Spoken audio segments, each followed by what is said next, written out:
ఓం మహాగణాధిపతయే నమః. ఓం గురుభ్యో నమః. ఓం శ్రీమాత్రే నమః.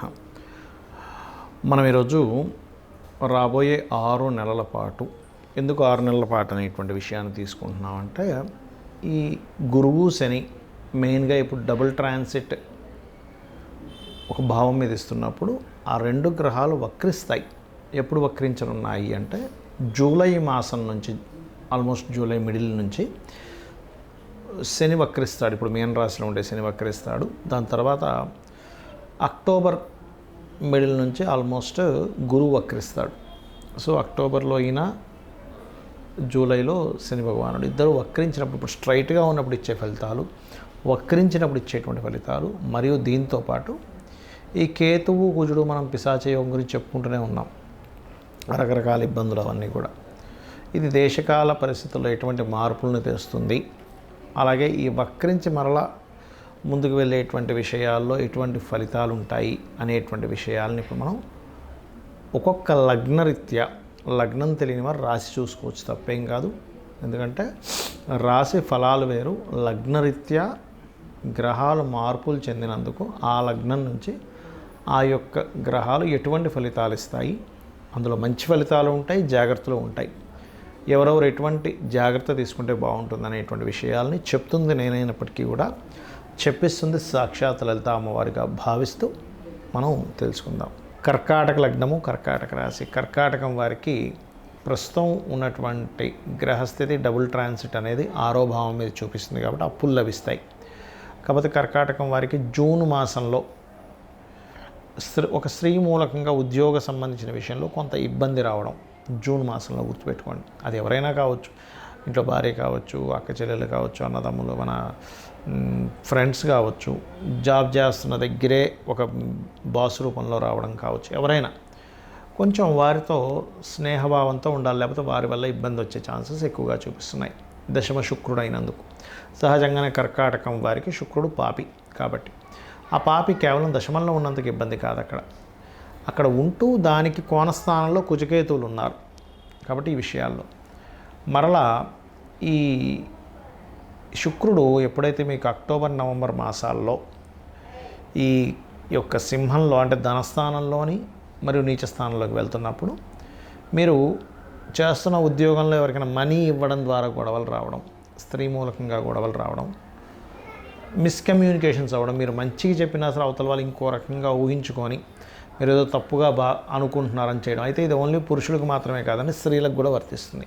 కాబట్టి ఈ శుక్రుడు జూన్లో మాసంలో ఉన్నప్పుడేమో ఈ విషయాల్లోని, అక్టోబర్ నవంబర్ మాసాల్లో ఫైనాన్షియల్ మ్యాటర్స్ విషయాల్లోని చాలా జాగ్రత్తగా ఉండండి కర్కాటకం వారు. అలాగే మరొక విషయం ఏంటంటే, ఇక్కడ ఈ అష్టమ శని యొక్క ప్రభావం తగ్గిపోయి భాగ్యంలో తిరుగుతున్నాడు కదా శని అని కొంత హ్యాపీ మూడ్లో ఉన్నాడు కర్కాటకం వారు. కానీ ఎప్పుడైనా వక్రించినప్పుడు దాని ప్రభావం కొంత ఉంటుంది. కాబట్టి మీరు ప్రత్యేకంగా June middle of the July నుంచి ఒక 4.5 నెలల పాటు ఈ విషయం వల్ల మనం ఇబ్బంది పడతాము అనుకునే అంశాల్లోకి, ఈ విషయం ఇప్పుడు ప్రారంభిస్తే ఇప్పట్లో తెగదు, చాలా టైం పడుతుంది అనుకునేటువంటి అంశాల్లోని కొంత మీరు మానసికంగా రెడీ అయి ఉండడము, మానసికంగా మీరు ఫిక్స్ అయి ఉండడము, అదేవిధంగా కొంతవరకు నిందలు పడతాయనుకునేటువంటి జోలికి వెళ్ళకపోవడం మంచిది. ఇది శని వక్రగతి వల్ల మిడిల్ ఆఫ్ ది జూలై నుంచి 4.5 నెలల పాటు. మరి అప్పుడు ఏం చేయాలి? చక్కగా బెల్లంతో కూడినటువంటి పదార్థాన్ని అమ్మవారికి నైవేద్యంగా పెట్టి పంచిపెట్టడం, గోవులకి బెల్లం తినిపించడము, శనికి దానం అంటే నువ్వులు, బ్లూ కలర్ వస్త్రము దానంగా ఇవ్వడం చేయండి. అయితే ఈ కర్కాటకం వారికి చూసుకున్నట్లయితే 12లో గురు సంచారం కదండి, ఇప్పుడు రాశిలోకి వస్తున్నాడు అంటే ఒక రకంగా రాశిలో గురు సంచారం అనేది ఎక్కువ ప్రయాణాలు ఇస్తుంది ఆ 2 నెలల పాటు, ముఖ్యంగా అక్టోబర్ నవంబర్ మాసాల్లో. దాని తర్వాత మరలా 12లోకి వెళ్తాడు. అయితే 12లోకి వెళ్తున్నటువంటి గురువు మాత్రం తండ్రి గారి ఆస్తికి సంబంధించిన విషయంలో మంచి ఫలితాలు ఇస్తాడు. ఎప్పటి నుంచో తండ్రి ఆస్తి, ఇన్వెస్ట్మెంట్స్ విషయంలో మంచిదే, అందులో ఎటువంటి సందేహం లేదు. కాకపోతే ధన కుటుంబ విషయాల్లో చాలా చాలా చాలా జాగ్రత్తగా ఉండండి.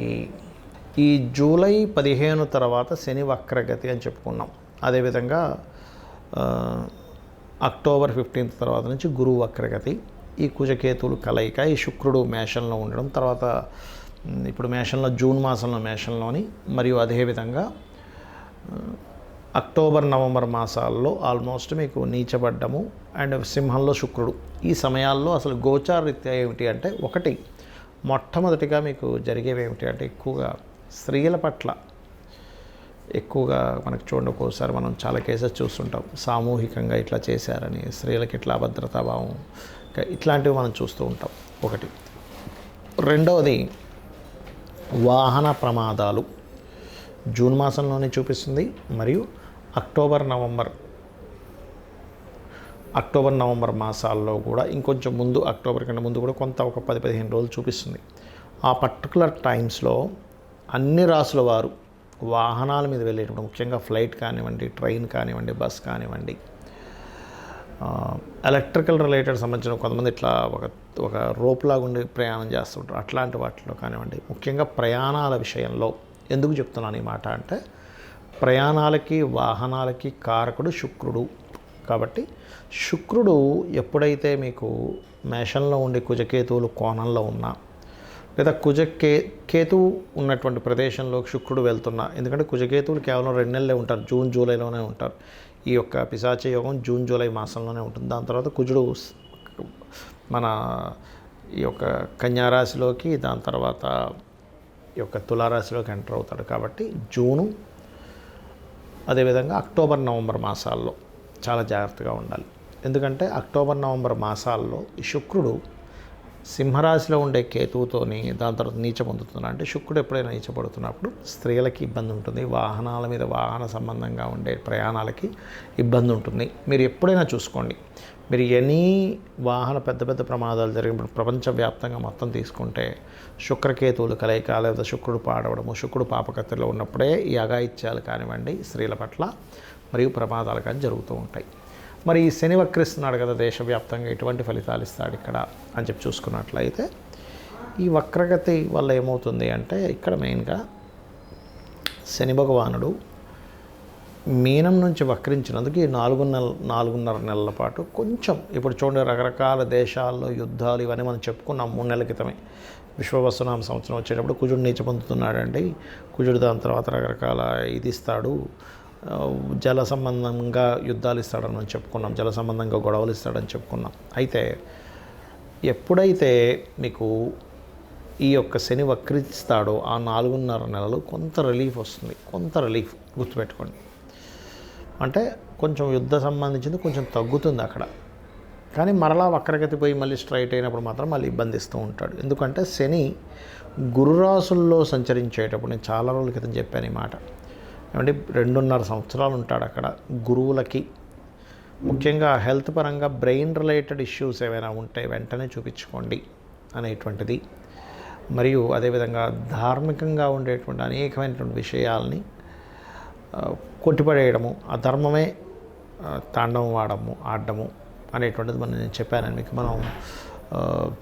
మన ఇండియా కొన్ని దేశాలకి సహాయం చేస్తే కూడా ఆ దేశాలు ఇంకో దేశాలతో కలిపి మన మీదకి రావడం, ఇట్లాంటివన్నీ కూడా మనం ధర్మంగా ఉన్నా సరే అవతల వాళ్ళు ధర్మంగా లేకపోవడం, ఇట్లాంటివన్నీ మనం చూస్తూ ఉంటాం గురువు ఈ రాశిలో సంచరించేటప్పుడు, మీనంలో. అలాగే ఈ కేతువు ఎప్పుడైతే సింహరాశిలో ఉంటాడో ఇప్పుడు ఒకసారి, అంటే ఈ సంవత్సరంన్నర మరియు ఒక 4.5 సంవత్సరాల తర్వాత, మీరు గమనించండి 4.5 సంవత్సరాల తర్వాత కూడా ఇప్పుడు ఒక రేంజ్కి వచ్చేసింది గోల్డ్. అంటే 1,00,000 దగ్గరలోకి టచ్ అయిపోయి తిరుగుతుంది అటు ఇటు. ఈ ఫ్లక్చువేషన్ ఈ సంవత్సరం జరుగుతూ ఉంటుంది.